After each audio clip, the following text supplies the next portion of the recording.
বন্ধুরা, আজকাল আপনারা খবরে তেল আবিব শহরের নাম নিশ্চয়ই শুনেছেন। এটা ইসরায়েলের সেই শহর যা নিয়ে তাদের অনেক অহংকার ছিল, কিন্তু ইরান সেই অহংকার এমনভাবে ধুলায় মিশিয়ে দিয়েছে যে আজ তেল আবিব শহর ধ্বংসস্তূপে পরিণত হচ্ছে।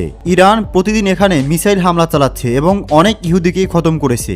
এই শহরটা দুবাইয়ের মতো অনেক আধুনিক আর সুন্দর ছিল, যে কেউ এটা দেখলে সেখানে যাওয়ার স্বপ্ন দেখে। এটা সেই শহর যাকে কখনো ঘুমায় না বলা হয়। পাপের আড্ডাখানা ও বিলাসী জীবন। এখানে এমন কোনো দিন বা রাত নেই যখন পার্টি হয় না। সত্যি বলতে এটাকে দুনিয়ার সবচেয়ে বড় গুনাহের আড্ডাখানাও বলা যায়, কারণ এখানে মানুষ বিয়ে না করেই শুধু শারীরিক সম্পর্ক বা লালসা মেটাতেই ব্যস্ত থাকে। জানলে অবাক হয়ে যাবেন, এখানকার সুন্দরী মেয়েদেরকে বিয়ের আগেই হোটেলে নিয়ে যাওয়া হয়। সবচেয়ে অবাক করার বিষয় হলো এখানকার রীতি অনুযায়ী বাপ তার নিজের মেয়েকে বিয়ে করতে পারে। জি হ্যাঁ বন্ধুরা, ইউরোপ আর ইংল্যান্ড থেকে সুন্দরী মেয়েরা এখানে শুধু টাকা কামানোর জন্য আসে। এই ভিডিওতে আমরা দেখব এখানকার মানুষের জীবন কেমন, মিসাইল দেখলে তারা কোথায় লুকায়, আর শহরটার আসল রূপেই বা কি। চলুন দর্শক, বিস্তারিত জেনে আসি শহরের ইতিহাস ও বর্তমান অবস্থা। তেল আবিব বিশ্বের অন্যতম দ্রুতগতির শহর। প্রাচীনকালে একে জাফা বলা হতো, আর আরবরা বলতো ইয়াফা।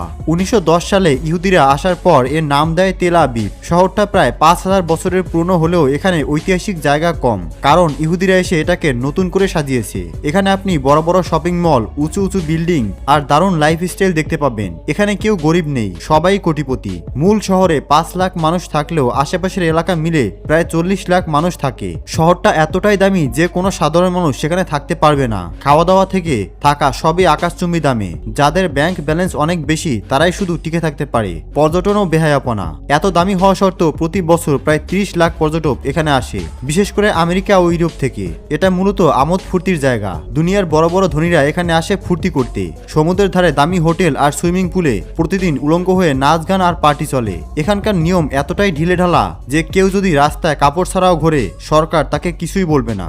মানুষের কাছে এটা দুবাইয়ের পরের পছন্দ। 14 কিলোমিটার লম্বা সমুদ্র সৈকত থাকায় এখানে সারা বছর নারী পুরুষের ভিড় লেগেই থাকে। আদব সব অভ্যাস। তেল আবিবের মানুষ কুকুর খুব পছন্দ করে। তারা কুকুরকে পরিবারের সদস্যের মতো রাখে। এছাড়া এখানে মদ খুবই সাধারণ বিষয়। মুসলিম দেশ না হওয়ায় বাচ্চা থেকে বুড়ো সবাই মদে চুর হয়ে থাকে।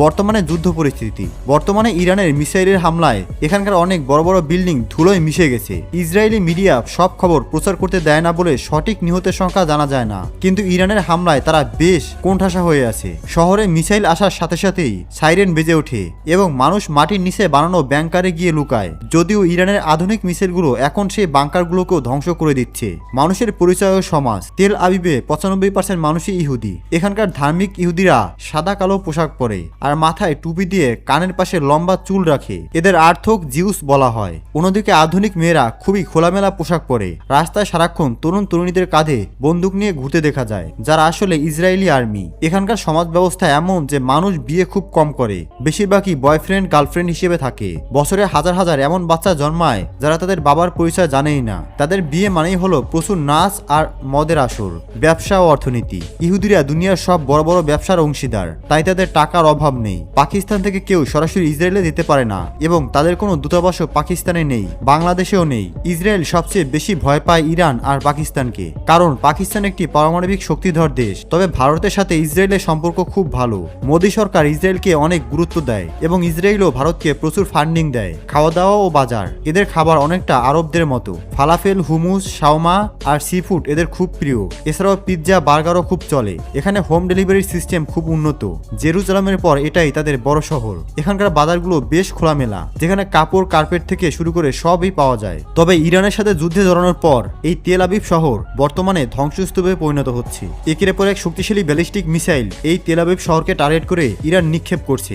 যদিও ইসরায়েলের আয়রন ডোম অনেক মিসাইলকেই প্রতিরক্ষা করতে পারে, কিন্তু তা সত্ত্বেও প্রায় বেশিরভাগ মিসাইলই তেল আবিবে গিয়ে পড়ে এবং এর ফলে বড় বড় ভবন ধ্বংসস্তূপে পরিণত হয়। যত মানুষের মৃত্যু ঘটে তা ইসরায়েলি মিডিয়া চাপা দিয়ে রাখে, অর্থাৎ সারা বিশ্বকে জানতে দেয় না। তো বন্ধুরা, আজকের ভিডিওটি আপনার কেমন লাগলো? পরবর্তী ভিডিওতে আপনি কোন দেশ সম্পর্কে জানতে চান তাও আমাদেরকে কমেন্টসে লিখে জানাবেন। ধন্যবাদ।